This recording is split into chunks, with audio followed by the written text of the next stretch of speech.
ଏହା ସେହି ଘଟଣା ଥିଲା ଯାହାକି ପ୍ରଭୁ ଜଗନ୍ନାଥଙ୍କୁ ଭିକାରୀ କରିଦେଇଥିଲା।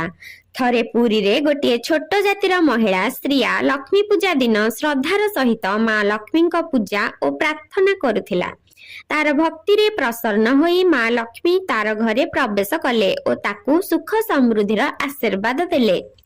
ଏହା ଦେଖି ବଳରାମ ଜଗନ୍ନାଥଙ୍କୁ ଆଦେଶ ଦେଲେ କି ଚଣ୍ଡାଳୁଣୀ ଘରକୁ ଯାଇଥିବା ଲକ୍ଷ୍ମୀଙ୍କୁ ଘରୁ ବାହାର କରିଦିଅ।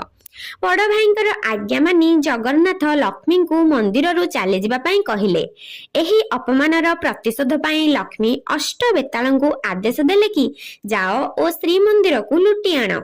ବେତାଳମାନେ ରାତାରାତି ମନ୍ଦିରର ସମସ୍ତ ଅର୍ଣ୍ଣ ବସ୍ତ୍ର ଓ ଆଭୂଷଣ ଲୁଟି ନେଲେ। ଯେତେବେଳେ ନିଦ ଭାଙ୍ଗିଲା ଦୁଇ ଭାଇ ଆଶ୍ଚର୍ଯ୍ୟ ହେଲେ। ମନ୍ଦିର ଖାଲି ଥିଲା, ଆଉ ସେମାନେ ଥଣ୍ଡା ଚଟାଣରେ ଶୋଇଥିଲେ। ଭୋକ ଓ ଶୋଷରେ ଜଗତର ନାଥ ଜଗନ୍ନାଥଙ୍କୁ ଭିକ ମାଗିବା ପରିସ୍ଥିତି ଉପୁଜିଲା। ଯେତେବେଳେ କିଛି ମିଳିଲା ନାହିଁ, ଦୁଇ ଭାଇ ଗୋଟିଏ ମହଲର ସାମ୍ନାରେ ଦାସୀମାନଙ୍କୁ ଭିକ ମାଗିବାକୁ ଲାଗିଲେ। ଦାସୀମାନେ କହିଲେ ଏହା ଚଣ୍ଡାଳୁଣୀର ଘର। ତେଣୁ ଦୁଇ ଭାଇ ନିଜେ ରୋଷେଇ କରିବାକୁ ସ୍ଥିର କଲେ। କିନ୍ତୁ ନିଆଁ ଲାଗିଲା ହିଁ ନାହିଁ, କେବଳ ଧୂଆଁ ବାହାରିଲା। ଭୋକ ଆଉ ଧୂଆଁରେ ବିରକ୍ତ ହୋଇ ବଳରାମ ରାଗି କରି ହାଣ୍ଡି ଭାଙ୍ଗିଦେଲେ। ଶେଷରେ ହାରିଯାଇ ଦୁହେଁ ଚଣ୍ଡାଳୁଣୀ ଘରେ ଖାଇବାକୁ ରାଜି ହୋଇଗଲେ, ଯିଏକି ବାସ୍ତବରେ ନିଜେ ମା ଲକ୍ଷ୍ମୀ ଥିଲେ।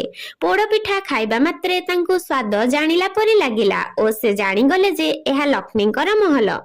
ଜଗନ୍ନାଥଙ୍କ ମନାଇବାରେ ବଡ଼ କଷ୍ଟରେ ମା ଲକ୍ଷ୍ମୀ ମନ୍ଦିରକୁ ଯିବା ପାଇଁ ରାଜି ହେଲେ। ତିନି ଜଣ ଯାକ ମନ୍ଦିରକୁ ଫେରିଲେ। ଆକାଶରୁ ଫୁଲ ବର୍ଷା ହେଲା ଓ ସେଠାରେ ଶ୍ରୀମନ୍ଦିରରୁ ଜାତିବାଦ ସବୁଦିନ ପାଇଁ ଉଠିଗଲା।